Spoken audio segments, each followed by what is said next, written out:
Hi people, one of the US military agency DARPA just wanted to know whether they are prepared for terrorism in the future or not. So they announced one challenge known as Red Balloon Challenge. Now what was the challenge? Here the participants have to locate all 10 red balloons which is located at the 10 different locations in the world.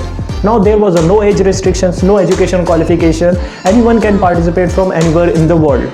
And a challenge was announced on 29th October 2009 and the DARPA announced that the one who will able to complete this challenge will get the $40,000 prize money. Now the people from all over the world, the great hackers, the entrepreneurs and the social media influencers started registering for this challenge.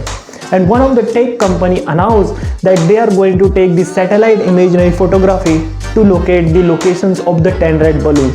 And the group of people from Harvard University, they also announced that they are going to make the search engine to locate the locations of the 10 red balloons. Now the DARPA estimated that this challenge will take at least 1 week to complete this challenge. And one of the Geospatial Agency announced that this challenge is next to impossible.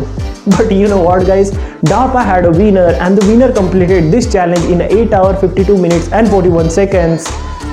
And everyone was shocked that how they able to completed this challenge in a very small span of time. Even they don't know about the challenge 4 days before the balloons were launched.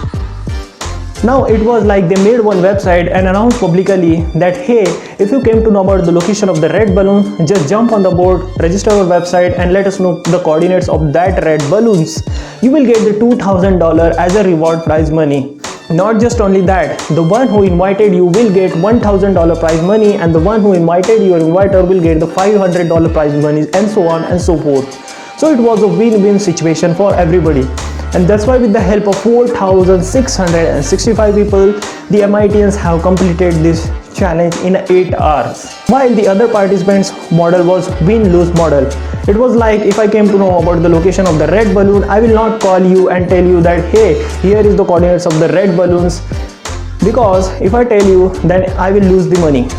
So it was a win-lose model, and in that way the MITians have understood that it was not a technology challenge at all, it was a teamwork and collaboration challenge, and they understood the true meaning and they implemented this teamwork collaboration in their challenge.